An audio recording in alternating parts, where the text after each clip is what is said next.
So in terms of survival and neurodevelopmental outcome for extreme premature babies, it has been constantly improving in the past 10 to 15 years. So the initial data we had was the Epicure study, which was done in the late 90s. Then we had the Epicure 2 study, and we have long-term neurodevelopmental outcomes. And of course, we have the NIH study from US, and the Vermont Oxford keeps giving us regular information as well.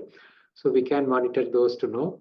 So the survival rate at present in most of the centers, it's 5% at 22 weeks, though some centers boast 40 to 50% of admissions at 22 weeks.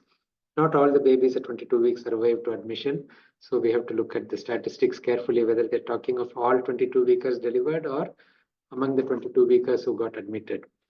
It's a 30% survival at 23 weeks, 50 to 60% at 24 weeks, and 65 to 75% at 25 weeks. So remember that this keeps changing, and it also depends a lot on where you work. So this statistic may not apply to most of the units in India, where 25 weekers and below may be out of their scope. You may be looking at 26 and above.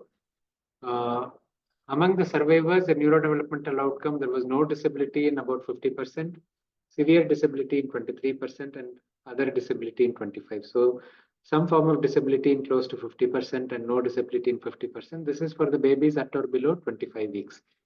And beyond 25 weeks, there was 80% survival at 26 to 27 weeks.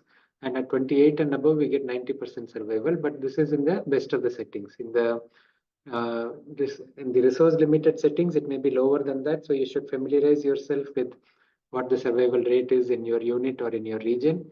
And of course, strive to achieve that. I mean, we have benchmarking data, you get your unit survival. And when you start managing small babies, there is always a learning curve. So you may have more difficulty. Your team has to get familiar with managing the small babies. So you have to put in a lot of time and effort to improve the quality of care delivered. You learn from mistakes. You have to educate the whole team. Having a stable team helps a lot. So try to retain your staff and try to do your best to manage such babies.